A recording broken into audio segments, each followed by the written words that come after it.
Selamat siang, kita lanjutkan kembali perkuliahan kita. Sekarang kita masuk pada penerapan fungsi kuadrat pada fungsi penawaran dan keseimbangan pasar. Kalau sebelumnya fungsi permintaan, ya, fungsi permintaan kita bentuknya P. Jadi P sama dengan min AQ kuadrat ditambah BQ ditambah C, ya. Ingat bahwa ini selalu bernilai negatif untuk fungsi permintaan. Maka pada fungsi penawaran bentuknya adalah P sama dengan AQ kuadrat ditambah BQ ditambah C, ya, dengan nilai A bernilai positif atau lebih besar dari 0, gitu ya. Artinya sama dengan fungsi penawaran dengan fungsi linier pada saat kita belajar fungsi linier, ya. Jadi kalau ini adalah sumbu P, ini sumbu Q, maka fungsi penawaran itu menyatakan semakin banyak permintaan akan suatu produk, semakin tinggi harga, gitu ya. Maka untuk fungsi nonliniernya ini sumbu P, kemudian ini sumbu Q, bentuknya nanti adalah seperti ini, gitu ya. Kalau saya sambungkan ke sebelah kuadran kedua, bentuknya begini, gitu ya. Jadi ingat seperti tadi yang saya bilang, pada fungsi permintaan nilai P dan Q selalu bernilai positif. Maka pada fungsi penawaran juga berlaku hal yang sama, selalu ada di kuadran pertama, gitu ya. Jadi nilai yang ada di kuadran kedua ataupun ketiga dan keempat tidak termasuk. Oke, fungsi kuadrat pada penawaran, ya, mempunyai dua bentuk. Jika bentuknya P sama dengan AQ kuadrat ditambah BQ ditambah C, maka fungsi kuadrat parabolanya akan terbuka ke atas. Dan jika bentuknya Q sama dengan AP kuadrat ditambah BP ditambah C, fungsi kuadratnya terbuka ke sebelah kanan, gitu ya. Jadi ini terbalik dengan fungsi permintaan. Kemudian langkah-langkah untuk menggambarkan kurvanya sama. Yang pertama, tentukan arah parabola. Menentukan parabola ingat selalu dari nilai A, ya. Jika P bentuknya P sama dengan AQ kuadrat ditambah BQ ditambah C, maka lihat nilai A-nya. Kalau nilai A-nya lebih besar dari 0, berarti terbuka ke atas. Dan jika bentuknya Q sama dengan AP kuadrat ditambah BP ditambah C, maka A-nya lebih besar dari 0, berarti terbuka ke sebelah kanan, gitu ya. Oke, kemudian tentukan titik potong terhadap sumbu P dan Q. Kalau misalnya bentuknya adalah Q kuadrat ditambah 3Q dikurang 4, sudah pasti perpotongan pada sumbu P-nya adalah 0 min 4, gitu ya. Langsung dilihat bagian konstantanya. Sedangkan untuk mencari perpotongan pada sumbu Q, dengan memisalkan nilai P-nya sama dengan 0, sehingga nanti bentuk persamaan yang ini menjadi Q kuadrat ditambah 3Q dikurang 4 sama dengan 0.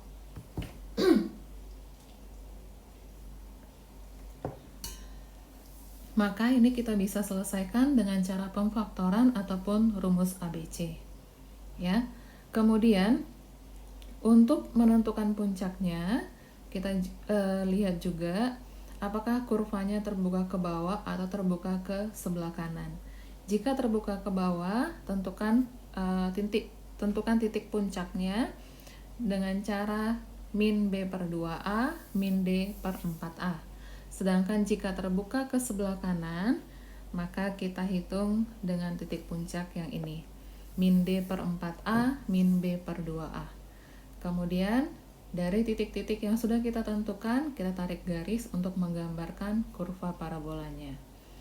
Nah, di sini kita lihat terdapat persamaan parabola atau fungsi kuadrat P sama dengan Q kuadrat ditambah 6Q ditambah 8. Oke, kita cek nilai A-nya 1, B-nya 6, C-nya 8. Berarti nilai A-nya lebih besar dari 0, maka kurva akan terbuka ke atas, gitu ya. Jadi kurvanya akan terbuka ke atas seperti ini.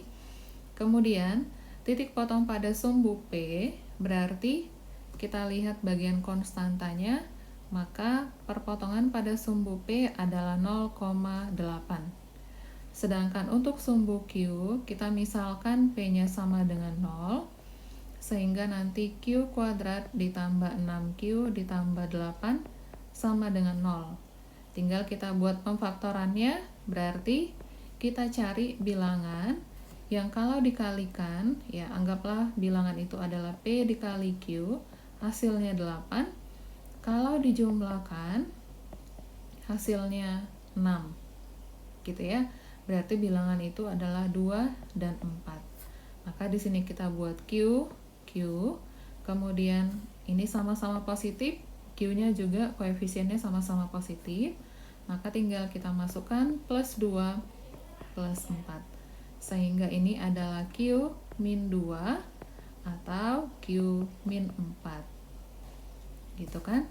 Kemudian titik potongnya adalah min 2,0, min 4,0. Nah, kemudian tentukan titik puncak kurva. Titik puncak kurva dengan cara menghitung min B per 2A, min D per 4A. Ingat D itu adalah diskriminan yang bernilai B kuadrat dikurang 4AC.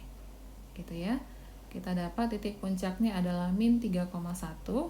Nah, perhatikan di sini kebetulan perpotongan ini ada di sebelah kuadran kedua gitu ya. Tapi kita tidak tahu karena sebenarnya ini grafiknya bisa ditarik ke kuadran pertama gitu ya. Jadi untuk menghitung nanti keseimbangan pasarnya tergantung pada fungsi permintaan juga. Misalkan fungsi permintaan nanti bentuknya seperti ini, sehingga keseimbangan pasarnya ada di sini gitu ya. Oke, untuk yang contoh soal nomor 2, silakan latihan mandiri terlebih dahulu, baru nanti lihat penyelesaian di bawah. Oke, nah sekarang kita masuk ke keseimbangan pasar. Selalu ingat bahwa untuk menentukan keseimbangan pasar, kita buat persamaan QD sama dengan QS atau PD sama dengan PS ya. Jadi kita buat persamaan fungsi permintaan dan fungsi penawaran. Permintaan itu disimbolkan D, demand, supply itu menyatakan penawaran. Jadi ini adalah titik keseimbangan kita. Nah, ini ada contoh soal nomor 3. Fungsi permintaan suatu barang ditunjukkan PD sama dengan 9 dikurang Q kuadrat. Oke, ya. Kemudian fungsi penawarannya Q kuadrat ditambah 2Q dikurang 3. Yang ditanya berapa jumlah dan harga keseimbangan di pasar dan tunjukkan dalam grafik. Oke. Nah, kita lihat untuk keseimbangan kita syaratnya adalah PD sama dengan PS.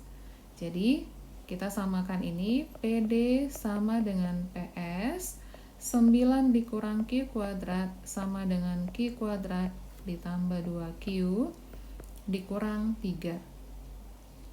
Gitu ya. Nah, ini kita buat yang Q kuadratnya kita samakan dulu. Kemudian di sini ada min 2Q ya, kemudian ada tambah 9 ditambah 3 sama dengan 0. Min 2Q kuadrat dikurang 2Q ya. Kemudian ditambah 12 sama dengan 0. Nah, ini sebenarnya bisa sama-sama kita bagi 2 gitu ya, atau bagi min 2 hanya untuk mencari titik potongnya ya. Tapi nanti pada saat menggambarkan kurvanya tetap perhatikan kurva yang ini gitu ya. Jadi jangan diubah kurvanya kalau kita menggambarkan grafik, tapi untuk mencari titik perpotongannya boleh. Nah, ini kita bagi dengan min 2, berarti Q kuadrat ditambah Q dikurang 6 sama dengan 0. Maka di sini kita cari bilangannya, berarti ini 2, ini 3 gitu ya. Min 2 ditambah 3 hasilnya positif 1, min 2 kali 3 min 6. Maka ini 2, ini min 3 gitu. Oke, ingat bahwa kuantiti itu, kuantiti barang tidak pernah bernilai negatif, maka ini kita tulis tidak memenuhi ya. Sehingga untuk nilai P kita, mencari P-nya bisa pakai fungsi permintaan ini. 9 dikurang Q kuadrat berarti 2 kuadrat, 9 dikurang 4, 5. Maka titik keseimbangan kita adalah 2,5 ya. Jadi ini menyatakan Q, ini menyatakan P.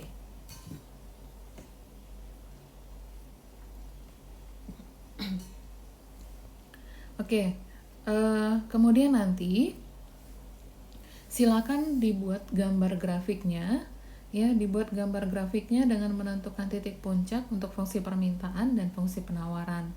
Kemudian perpotongan pada sumbu Q untuk masing-masing fungsi. Nanti diperoleh gambar grafiknya seperti ini.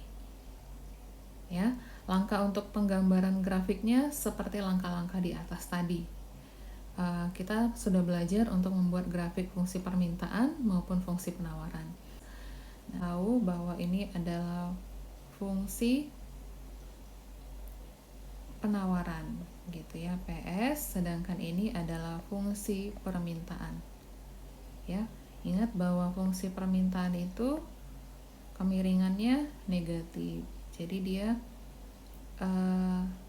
cenderung seperti ini gitu ya. Artinya semakin tinggi harga, maka jumlah produk yang diminta semakin rendah. Kalau fungsi penawaran bentuknya kira-kira seperti ini gitu ya. Semakin banyak produk yang diminta, maka harga akan semakin tinggi. Oke, kemudian di sini ada soal latihan, silakan dikerjakan nomor 1 dan nomor 2. Jika ada pertanyaan nanti boleh langsung ditanyakan. Ya. Demikian penjelasan untuk materi kita. Selamat siang, terima kasih.